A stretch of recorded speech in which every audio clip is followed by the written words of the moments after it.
Hello weavers, welcome to our channel. నేను మీ Charan Parimi. Chandrababu EVM అక్రమాలు చేశాడంటూ ఆరోపిస్తున్న ఉండవల్లి. ఎందుకంటే ఆయనకు పెద్ద డౌట్ అయితే వచ్చేసింది. సో చంద్రబాబు ఈవీఎంల గురించి సమాధానాలు అయితే చెప్పాలని చెప్పేసి ఆయన పెద్దగా ఒక సెన్సేషనల్ స్టేట్మెంట్ అయితే ఇచ్చాడు.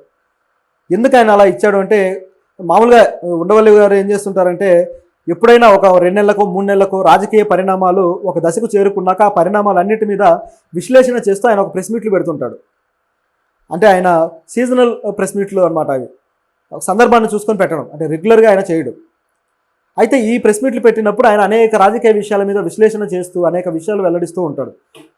అయితే ఇందులో భాగంగా ఆయన ఎప్పటి నుంచో పోరాడుతున్న మార్గదర్శి మీద చెప్పారు, అలాగే ఈ ఈవీఎంల విషయం మీద కూడా చెప్పారు. అయితే ఈవీఎంల విషయం ఎందుకు కాంట్రవర్సీ అవుతుందంటే, గత 2 రోజుల నుంచి కూడా ఒంగోలులో బాలినేని శ్రీనివాస్ గారు ఆ ఈవీఎంలు మళ్ళీ లెక్కించాలి అని చెప్పేసి ఆయన డిమాండ్ చేయడము, సో దాంతో రీవెరిఫికేషన్ కోసం ఆ కోర్టు కూడా పర్మిషన్ ఇవ్వడము, సో ఎలక్షన్ కమిషన్ రీవెరిఫికేషన్ పెట్టడం, ఆయన లెక్కించడం, ఇవన్నీ జరుగుతూ ఉన్నాయి. అయితే ఈ మధ్యలోనే ఆ లెక్కింపు సరిగ్గా లేదు, మేము వీవీప్యాట్లు లెక్కించమంటే అవి లెక్కించట్లేదు, అంటే వాటితో సరిపోల్చి చూడాలి కదా, సో చూడకపోతే ఎలా తెలుస్తుంది మాకు, సో ఇక్కడ పోలైన ఓట్ల సంఖ్య అని చెప్పేసి ఆయన ఒక కంప్లైంట్ అయితే చేసి అక్కడ నుంచి బయటకు వచ్చేసాడు.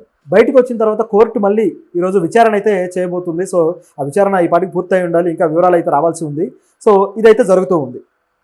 ఇలా ఉండగా ఇదంతా కూడా అంత కాంట్రవర్సీ అయిపోయింది. పైగా వైసీపీ కావాలనే దీన్ని గెలుపుతూ ఉంది. నిజానికి ఇందులో వైసీపీ పొరపాటే ఉందని చెప్పేసి కొంతమంది శ్రేణులు మాట్లాడుతూ ఉన్నారు. నిజానికి ఆయన గెలిచేంత సీన్ లేదు, అందుకే బయటకు వెళ్ళిపోయాడు అనేది ఆరోపణ. ఎలక్షన్ కమిషన్ అయితే ఇక లెక్కింపు కూడా ఆపేసింది. ఎందుకంటే ఆ ప్రతినిధులు లేకుండా లెక్కింపు చేయడం జరగదు కాబట్టి ఆపేశారు.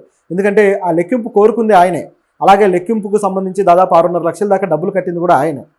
కాబట్టి మొత్తం ఆయన సమక్షంలో జరగాలి కాబట్టి ప్రస్తుతం ఆయన వాకౌట్ చేయడంతో అది ఆగిపోయింది. అయితే దీంట్లో ఎలక్షన్ కమిషన్ వచ్చేసి వీళ్ళ ఆరోపణే తప్పు, వీవీప్యాట్ గురించి అసలు ఆ కోర్టు ఏమీ చెప్పలేదు కదా అని చెప్పేసి ఎలక్షన్ కమిషన్ కూడా అంది. అంటే నిజానికి ఆయన సుప్రీంకోర్టు చెప్పిన తీర్పులో, రీవెరిఫికేషన్ తీర్పులో, మాక్ పోలింగ్లో ఈ వీవీప్యాట్లు లెక్కించడము, వీటిని కంపేర్ చేయడం అనేది ఉండదు అని చెప్పేసి కోర్టు ఇంతకుముందు చెప్పింది. కాబట్టి కోర్టు తీర్పులో ఇది మెన్షన్ చేయలేదు కాబట్టి మేము లెక్కించము అని చెప్పేసి ఈసీ అయితే అంటుంది, ఎలక్షన్ కమిషన్. కానీ ఈయన మాత్రం ఒప్పుకోవట్లేదు. మరి ఈయన కోర్టులో పిటిషన్ వేసినప్పుడే ఈ వీవీప్యాట్ గురించి ఎందుకు రాసి పిటిషన్ వేయలేదు అనేది ప్రశ్న. ఇప్పుడు వాదనలు పెరిగిన తర్వాత వాదనలో ఇది డిమాండ్ చేయడం వేరు, అది ముందే పిటిషన్లో వేసి పిటిషన్ ద్వారా కోర్టు నుంచి పర్మిషన్ తెచ్చుకోవడం వేరు. మరి ఆయన చేయకపోవడం వల్ల ఒక పొరపాటు అనే చెప్పాలి. అది చేసి ఉంటే ఖచ్చితంగా ఇప్పుడు అవి సరిపూల్చే అవకాశం ఉండేది. లేకపోతే ఆయనకి డౌట్ ఏమన్నా వచ్చిందా మధ్యలో, మళ్ళీ మనం ఓడిపోతాము కాబట్టి దీన్ని మధ్యలో అర్ధంతరంగా ఆపేస్తే బెటర్ అనుకున్నాడా? గెలిస్తే ఖచ్చితంగా ఆయనకు మైలేజ్ వస్తుంది, కానీ ఆ ఓట్ల లెక్కింపులో తేడా తెలిసిపోతుంటుంది కదా, ఒక 10% లేకపోతే 15% ఆ తేడా కనిపిస్తూ ఉంటుంది. కాబట్టి గ్రాడ్యువల్గా ఖచ్చితంగా చివరికి వచ్చేసరికి మన ఓటమి తప్పదని గ్రహించి ఆయన ముందే డెసిషన్ తీసుకున్నాడా, పరువు పోకుండా? అంటే పూర్తయితే నేను గెలిచి ఉండేవాడిని అని చెప్పేసి దర్జాగా చెప్పుకోవచ్చు, అలాగే పార్టీ శ్రేణుల్లో ఆ మోటివేషన్ అయితే ఇవ్వచ్చు. ఒకవేళ ఓడిపోతే మాత్రం ఆ మోటివేషన్ అనేది పోతుంది కాబట్టి ఆయన జాగ్రత్త పడి ఇలా వచ్చాడనే డౌట్ కూడా వస్తుంది. అయితే ఈ సినారియో అంతా ఎందుకు చెప్తున్నామంటే, దీనికి సంబంధించి క్లారిటీ ఇవ్వడం కోసం, దాంతోపాటు ఉండవల్లి గారు దీన్ని బేస్ చేసుకొని మాట్లాడారు, అందుకోసం చెప్పాల్సి వచ్చింది. సో ఉండవల్లి గారు ఏమన్నారంటే, ఈ ఈవీఎం లెక్కింపు అనేది ఖచ్చితంగా దాంట్లో గ్యామ్లింగ్ అయితే జరిగినట్టే అనిపిస్తుంది నాకు, ఎందుకంటే వాళ్ళు అడిగిన డిమాండ్ కూడా సరైనదే, వీవీప్యాట్ లెక్కించడం డిమాండ్ కూడా సరైనదే అని చెప్పేసి ఆయన అన్నాడు. అయితే ఇక్కడ చంద్రబాబు గారి మీద ఆరోపణ చేస్తూ, చంద్రబాబు గారు దానికి ఎందుకు భయపడుతున్నారు, సరే లెక్కించని అనొచ్చు కదా అని చెప్పేసి అన్నారు. చంద్రబాబు గారికి ఈవీఎంల గురించి తెలిసినంత బాగా ఎవరికీ తెలియదు. ఎందుకంటే చంద్రబాబు గారు ఈ ఈవీఎంలో ఓటింగ్ వచ్చినప్పుడే ఆయన వ్యతిరేకించాడు, మొట్టమొదటిసారి వాటికి వ్యతిరేకంగా మాట్లాడింది చంద్రబాబు గారే అని చెప్పేసి ఉండవల్లి అరుణ్ కుమార్ గారు అన్నారు. సో దీన్ని బట్టి చూస్తే మొదట్లో చంద్రబాబు గారు వ్యతిరేకించారు, బాగానే ఉంది. మరి ఇప్పుడు మాత్రం ఆయన గెలుపు భారీ స్థాయిలో వచ్చింది కాబట్టి ఈవీఎంల సిస్టమ్ కరెక్ట్ అనే ఒపీనియన్లో ఉన్నాడా అన్నట్టుగా ఆయన వ్యాఖ్యలు ఉన్నాయి. వ్యతిరేకించిన వాడు ప్రతిసారి వ్యతిరేకించాలి కదా, ఎందుకంటే ఆ టెక్నాలజీ మీద ఆయనకు డౌట్ ఉంది. పైగా దాని మీద సరే ఇది ఈ విధంగా వర్క్ చేస్తుంది అని చెప్పేసి ఆయనకు డెమాన్స్ట్రేషన్ ఇచ్చిన వాళ్ళు కూడా కొంతమంది ఉన్నారు. చంద్రబాబు గారికి డెమాన్స్ట్రేషన్ ఇచ్చి అది ఎలా వర్క్ చేస్తుంది, లేకపోతే దాంట్లో ఉన్న అక్రమం ఎలా జరగచ్చు అని.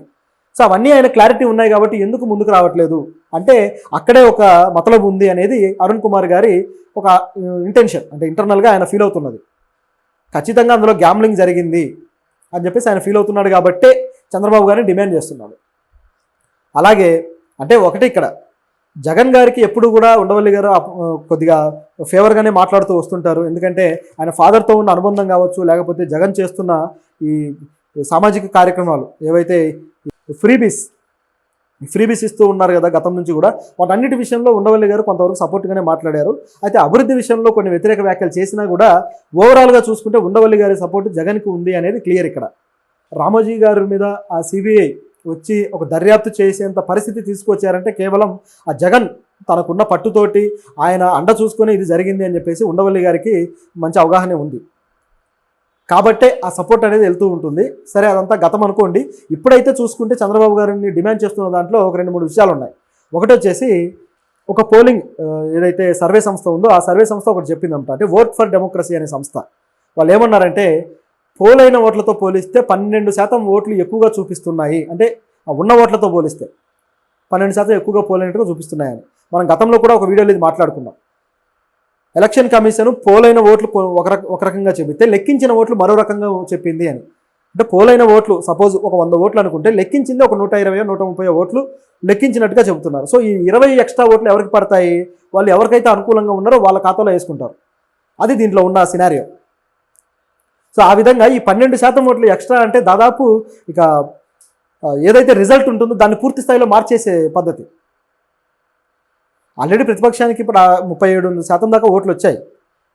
అలాగే గవర్నమెంట్కి అయితే ఒక 42% దాకా వచ్చినట్టుంది. సో ఇదంతా గమనించి చూస్తే దాదాపు మార్చేసే పరిస్థితి అనమాట.